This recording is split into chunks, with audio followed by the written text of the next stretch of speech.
Thanks very much, Paul. This is something rather different. Can I first of all apologise? I'm recovering from a heavy cold, so my voice is a bit... I'm not usually like Billy Groff, I'm going to do a whistle-stop tour around some major themes. So first of all, we read a lot about artificial intelligence and algorithms. What is it?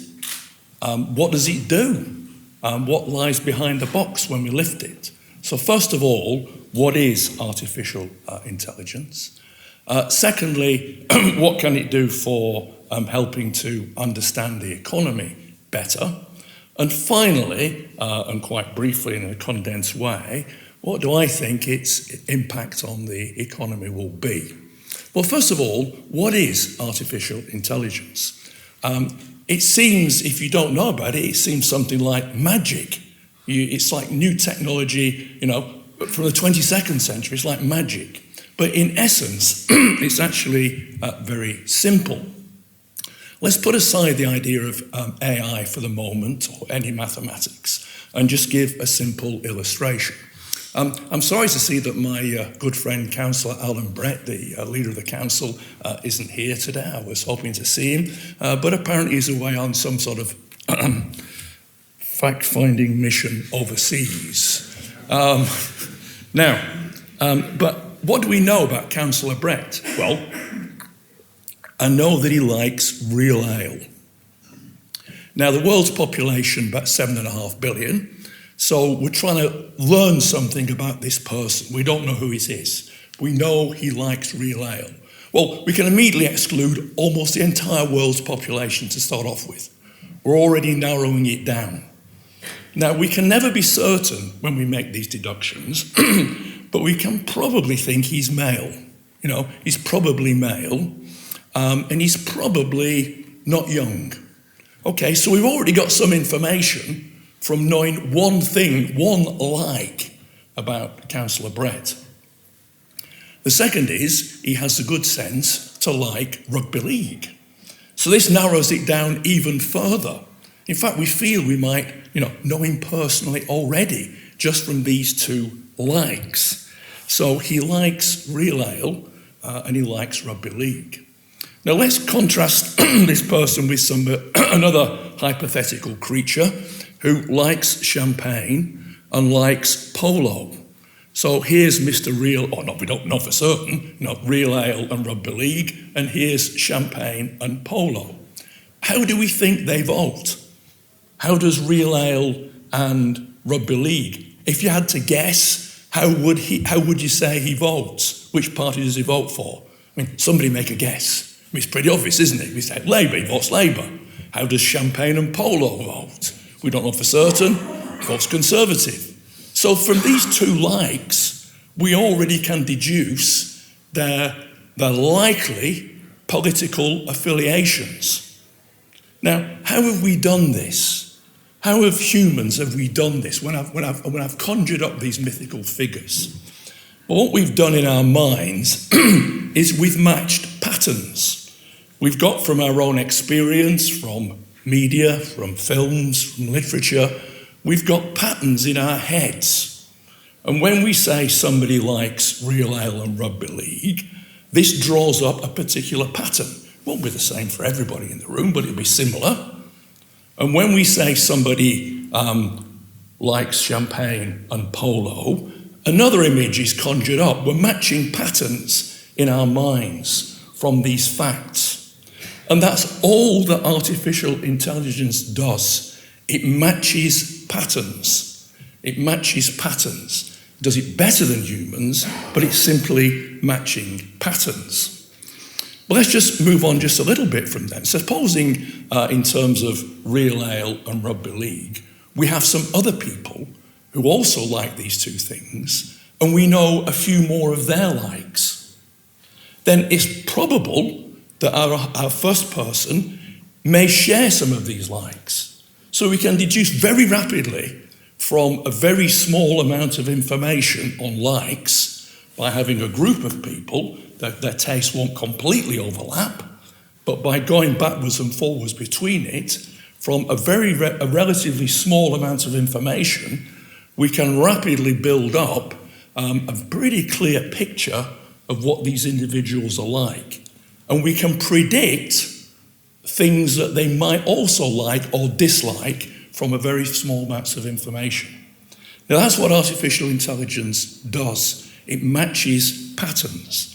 So you might have read in the papers about things like recognizing eye disease, much better than humans.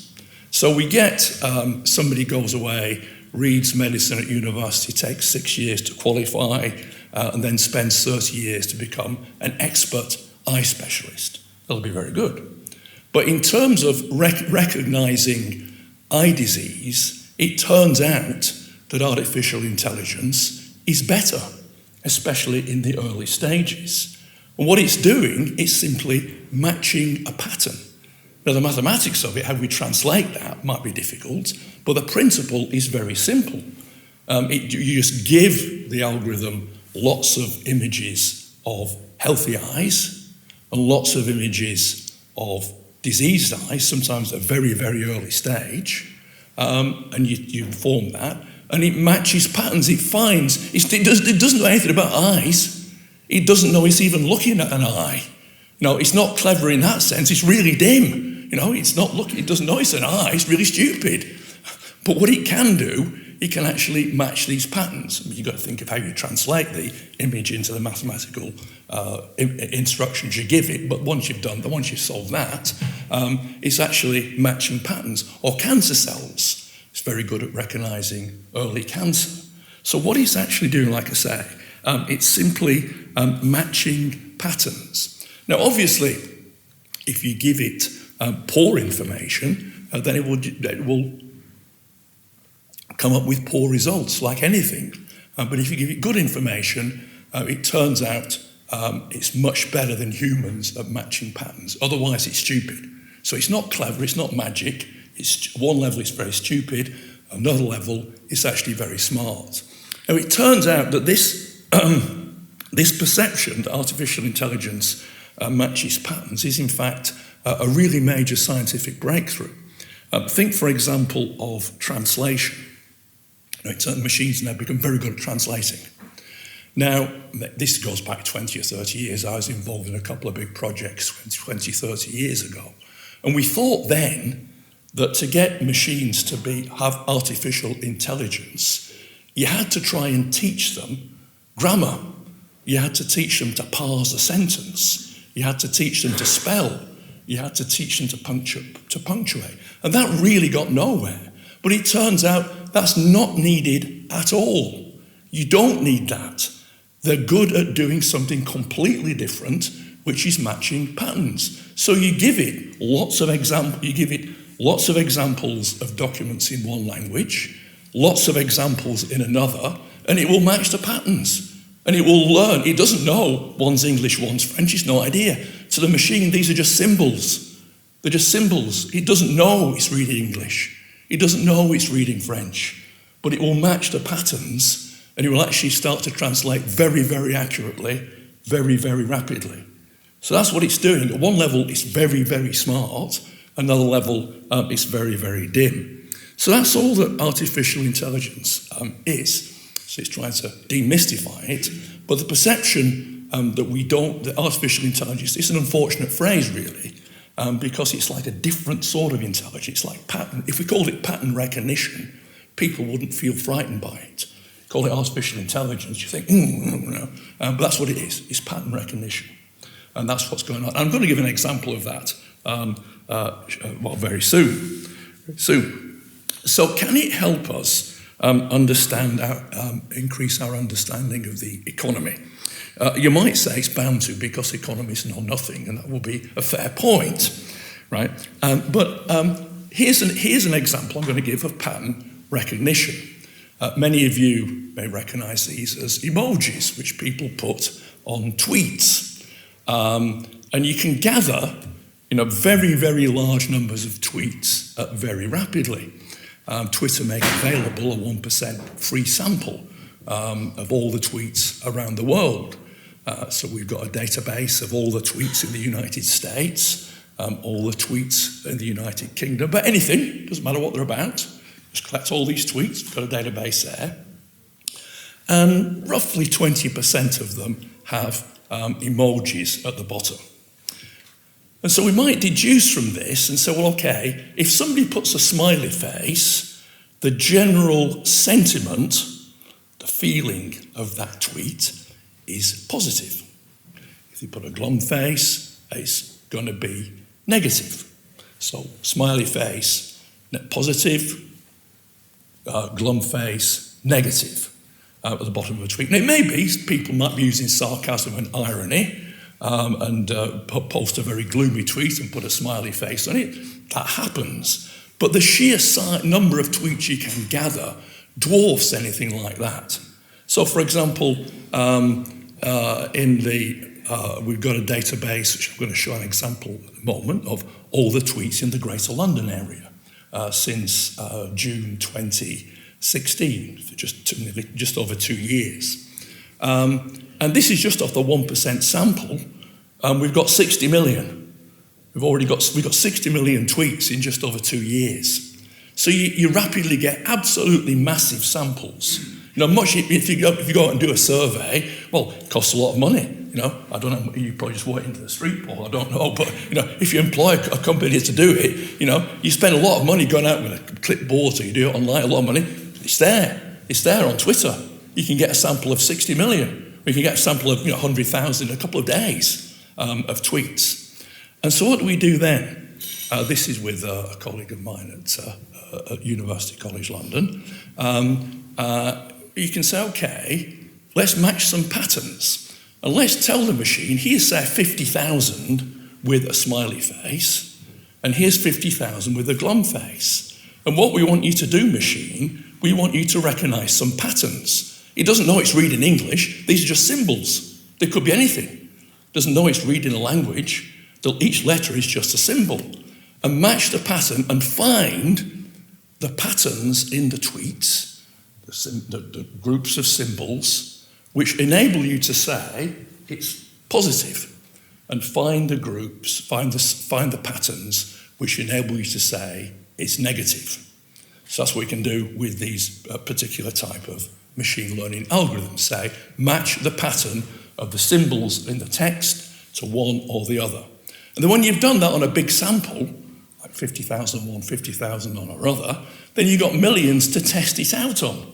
Because there's all these millions of tweets we've got, which the machine doesn't know about. And we can say, okay, you think you're smart, you think you've learned how to say whether a tweet is positive or negative. Let's look at the ones that you haven't seen. And how do you do there?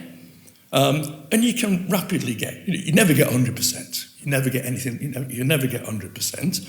But you can rapidly get very good accuracy at classifying unseen tweets. Tweets it's never seen, lists of symbols, that's all it's seeing, it doesn't know the words, lists of symbols, and then saying this is positive, this is negative. And the way it actually works, it can give a certain probability, so we can give a score. How positive is it? Is it really positive, or is it just about positive? Is it really negative, or is it just about negative? And if I can get this machine to operate, I can show you the result for Greater London. Here's the London feel-good factor from, it's a pity the screen's not a bit bigger. Starting in June 2016, finishing, I'm going up to date, the 30th of September 2018.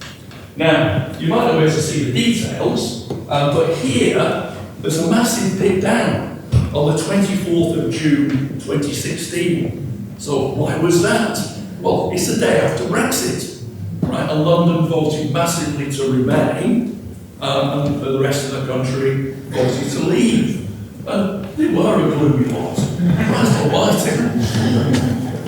And here's something else which upset them. This is in November 2016. Donald Trump gets elected. Oh, this is shocking, absolutely shocking. So it's picking, it's not just, rubbish. It's actually picking up genuine things here. Right? But there are other things we can deduce from this. Well, first of all, I would say most people have very little interest in politics at all. Right? Here we have two major events, Brexit and Donald Trump. Right? Here they're saying, oh, this lunatic's got his finger on the nuclear bomb. 2 or 3 days later, oh, it's the Arsenal bomb. So they're not interested. Now we know that, and here's some confirmation, from people's tweets, from millions and millions of tweets. But thinking about the economics of it, now let's think back just over a couple of years. During the campaign, there was certainly the Treasury pushing in Project Fear, as it's become known, that there would be a major recession if we voted leave. Now, they weren't just, that wasn't just propaganda. They genuinely believed it. So the Bank of England, it was a real issue at the time. The Bank of England were thinking about raising interest rates. Very low.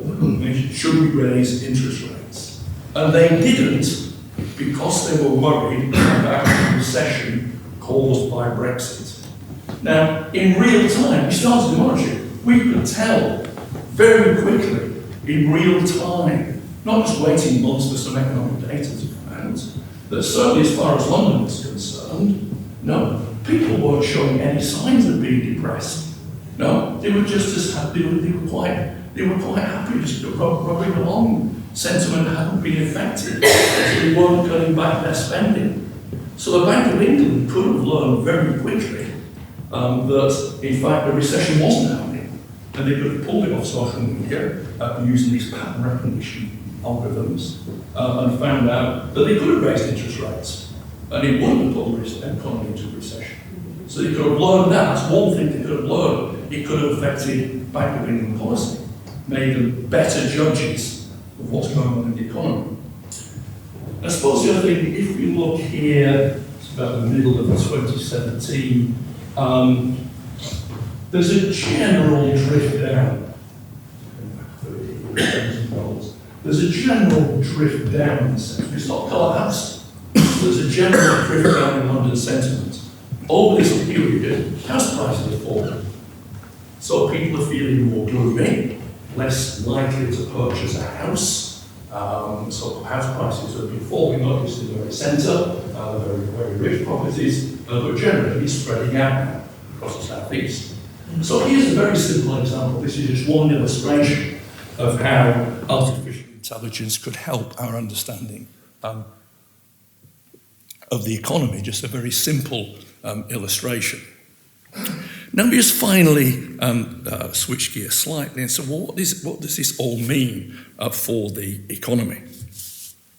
Now, in Broad Lane in Balderston, just where my dad used to live, there's some of you might know that there's some weavers' cottages, some very fine weavers' cottages. And these date back just over 200 years. And they're called weavers' cottages, as we all know, because weavers used to live in them. They used to work at home. They used to be highly skilled operatives weaving at home. And then machinery arrives, the artificial intelligence of its day, in factories, and puts them out of work. Because it can do the weaving much faster, much more efficiently, much more cheaply than the handloom weavers can. And they're made redundant. And there's a national movement which has become symbolic with resistance to technical innovation called the Luddites. They went out and smashed machinery. And so they were put out of work. You think that's a disaster. Won't this mean that everybody's going to be put out of work? But actually, very soon afterwards, in the early 19th century, the major issue of social reformers was to actually, not to alleviate unemployment, was to reduce the massive demand for labour. The demand for labour was so high, children at 3 and 4 were being sent up chimneys, worked in the mills. There was a big campaign in the early 19th century for a 10-hour day in the factories. It was 6 days a week, but good God, 10 hours a day, what the world coming to? Workers not working anymore. And so the demand for labour was so high very rapidly that the social reform was not concerned about unemployment, people being thrown out of work by technology, but by the jobs that have been created. It was so dramatically high. that new technology had created jobs. We can see the ones that it had destroyed. We can't see the ones that it creates, because what happens is it produces things more efficiently, much more cheaply, so it boosts everybody else's spending power. So you spend your money on other things, and jobs are created elsewhere. Let me just move forward a few years to the census of 1851, not 1951. And the two big sectors of employment in 1851, number one, domestic servants. That was the biggest source of employment. It's coming back into fashion in some areas now, but domestic servants were the major element of employment in the economy. And gradually, they've completely disappeared. Like I said, there's a few, but that was by far the biggest sector of employment. Far more people employed in domestic service, and machines have replaced them. Washing machines or central heating, all sorts of things have replaced domestic servants. And the second one was what I would call broadly the horse economy. Because in 1851, of course, the railways had arrived, and you could, for example, get on a train from Rochdale to Leeds. But what did you do then? Well, actually, I suppose the only sensible thing was to come straight back, but leaving that aside, if you wanted to go on, you either walked or you went by horse. And until the internal combustion engine started to take off, the horse was the most important form of transport in the British economy.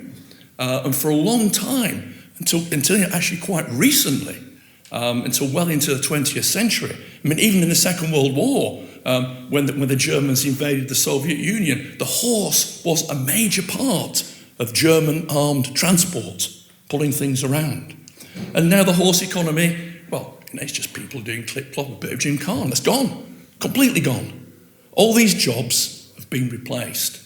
And new technology, by making things more productive, more efficient, gives people more money to spend. Now, here's just an illustration. So I take a very optimistic view. It's hard luck on the people who lose their jobs. Their relative wages fall, like the weavers did in Broad Lane. Their real wages fall dramatically, but everybody else gains a little bit. And that little bit of gain spread across a lot of people outweighs the big loss for a small number of people. Now, I was in a country house hotel in Aberdeenshire, and there was a magazine devoted to weddings. Now, there's a job which probably didn't exist. Editor of a wedding magazine. Now, that probably didn't exist, a few decades ago. It's a different job. And it was fascinating, absolutely fascinating. So, I mean, these are all adverts, not from the hotel, but from individual companies offering their services in the magazine. So it's not the hotel, it's people advertising. So what could you do? What jobs exist? Well, you can have a dedicated wedding events manager on the day. None of these come cheap. In fact, you can go further and have a dedicated wedding coordinator who will be assigned to you, during the planning stages. So you can pay somebody for months to plan your wedding. Not a problem. Right, now I like this. See, bridal wear experts, okay, they can hire to advise on the choice of costumes. This is what and people they pay substantial fees to be told, for example, because this was in an article, if you plan to marry at the height of summer in Spain, a heavy material such as velvet is inadvisable. Now, people pay for this sort. So special courses of dance lessons are available, so the bride and groom can perform a full-on choreographed, fabulous first dance. And the potential activities around hen and stag events know no bounds. There's something, I couldn't even find it, zorbing. I don't know what zorbing is, but you can have a zorbing day. You can have specific fitness courses to ensure that not only the bride and groom, but their entire supporting cast look suitably toned and sculpted. And to finally, because there's so much in this, even your dog can be specially groomed for the occasion. Not just groomed, but trained to look sleek and fed a specially selected diet of organic dog food. Now, so these are the jobs which now exist. And this is how innovation impacts the economy. So, I mean, the point here is that except perhaps amongst the super rich, none of these jobs existed 30 years ago. And they've all been created essentially by innovation, by technical innovation, by people producing things better, producing new things, enabling people to put more money, more spending into people's pockets. So that's why, I'm to finish on. I'm really rather optimistic about the impact of AI on the economy. Yes, things will be different. Yes, some people will lose their jobs, but eventually we'll all be better off. And just as a final point, one point about how it impacts it is that we all actually end up getting more leisure time. Now, even my granddad, some of your grandparents will be the same, left school at 12 to work half-time in the mill. And now, nobody leaves education until they're 18. And 50% don't leave until they're 21. So that's a big increase in leisure time over the years. Some of us, it's a bit unusual to work hard at school, but so that's one thing. Or think even more recently. So I remember, in the late 1950s, my dad had 1 week holiday, got public holidays. He had a 1 week holiday. So my mum's relatives lived in Bolton, and there they worked on Christmas Day. It was just an ordinary day. And now, 4 weeks, absolute minimum, 5 weeks holiday. So there's more leisure time, more spending. It's all brought about by people having ideas to produce things better, more efficiently, more cheaply, by innovating. And that's what artificial intelligence is. So that's a very quick run through things, but I think there's a bit of time for questions. Yes. People got it, so thanks very much.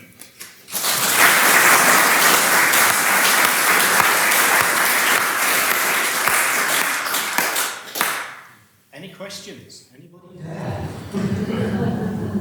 Go on. I'm intrigued by the field factor, and as I think you probably know, something that we're looking at experimenting with a new project. Do you know what some of the other positives are? Because some of those are really big leaps. This is Christmas Day. Leisure time. That's New Year's Day. And this is the day after.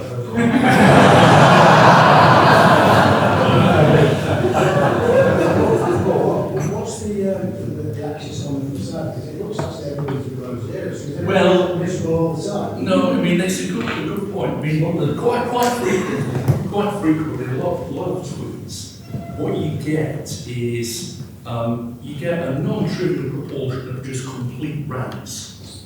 Somebody just ranting. No, actually, it's very interesting. Companies should pay more attention, because if somebody does a very negative rant, the chances are it won't be retweeted. It will just disappear forever. You shouldn't be paying attention to them. So on a scale of 100, plus 100 to minus 100, there's quite a lot like minus 90 now. When people, the train's 2 hours late. I'm never traveling on Virgin Train again. They're shocking. Of course, we know they will do. Or in fact, Hornet's complete rubbish until Hornets gets safe and get so you get rants, and so it does tend, the scale does tend in general, not always, to be a bit below zero because of that. Because there's a lot out here in a very negative tone. That's a good point. Yeah. I just wonder, are there any particular professions that you see as future-proofed against artificial intelligence? Because thinking about future-proofed against AI and those jobs being lost, because I think certainly medicine and surgery seem to be... use it. We're future-proofed. Well, it will vary. It obviously will vary. See, I think there are lots of studies coming out and say these jobs are vulnerable, those jobs are vulnerable, and so forth. I think you have to be very careful because I think it's a really, really major innovation. It's like railways or like the electronic telegraph. It's really fundamental change in the world. These things take a long time to work out. What's going to become vulnerable, who's going to benefit from these things. Let's give an example now. I know people in the law are starting to use it. Because, the law, there's all massive documents, that's why you can charge so much money. They've got to pretend to read them. They do. But now, you can get a machine to learn and extract quite a lot of the stuff. Now the question there is, if Paul starts using AI in most of us, are you going to get rid of people, or are you going to employ people, even higher quality, to do the difficult work? To actually tell the machines what to do, or to hold the judgment about what's coming out. So I don't know. That's how we balanced out at the micro level. Like law firm and not just start using it. Do they make some people redundant and just make savings, or do they move them off, they're off market, and employ even higher quality people around? It's all these different ways in which it will balance out. I mean, there will be some professions like handlers who will lose out completely for some areas. But I see us more. There's a big study coming out of MIT in America, and they're suggesting, in fact, a lot of jobs will be more like I described there. They'll be, if like humans, collaborating more with AI. So the nature of a lot of jobs is going to change, but they won't necessarily be just doing things slightly differently. You'll be using it to enhance your productivity rather than becoming redundant. And they're seeing that as the major impact. That's just a very general, broad brush. Sorry.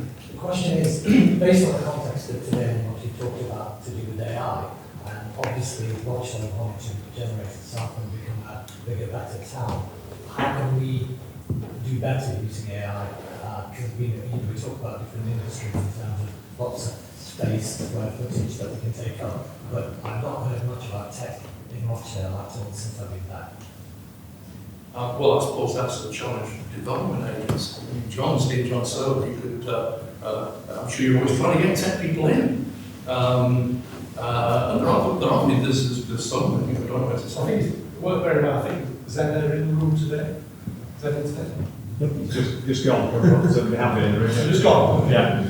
But actually, there are tech and digital firms in Rochdale, probably not enough.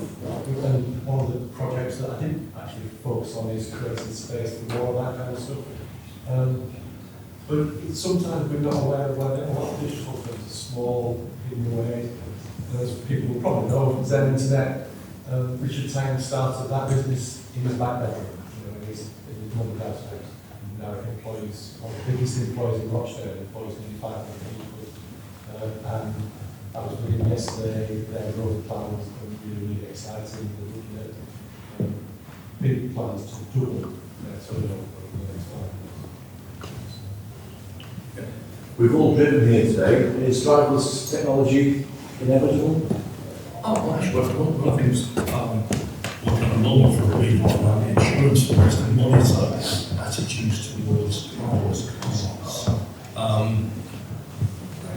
Yes, and I think, it's quite interesting. You might remember it was in March, there's a lot of publicity given to somebody killed in a driverless car. And then sentiment dropped dramatically, but it's pulled back, it's kind of so the sentiment in general towards driverless cars is becoming more and more positive. Now, I'm not an expert on the individual or the technology, but there are different views on how soon it's going to arrive. But it seems to me inevitable that will be the case. But it might be something completely different. Now, I'm not making this, I was talking to somebody, actually, some of you who really, somebody who knows the founders of Google, and he was saying, I'm not sure how to believe this. He said, forget about driverless cars, because soon we'll have rocket boots. Because you know, like drones levitate, so it's like down there. But you won't zoom off like this, you'll just levitate, you'll just go along. Now, how far away this is, he was deadly serious, I have no idea. But it's a sort of, but the fact that people are putting a lot of money into this. It's not just some, just some comic. Hundreds of millions of dollars are going into this, sort of levitating boots. Transportation is clearly in some way, going back to the previous question, in some way is going to be revolutionised. In some way, it might be driverless cars, might be these boots, but surely in 50 years' time, we'll be travelling around quite differently than we do now. That's the whole thing that we do know. That's absolutely, yeah. Exactly. One of the things I touched on earlier was Councillor Brett's fondness for the pan. No, you like to be there, it's not the same thing. Extrapolating that out as towards politics, there's real danger to democracy with the data and the ability to actually extract that. What sort of circumstances do you see? Oh, well, again, I mean, this is an important question. Now, the example that I gave, there's always negative publicity about Facebook, for example.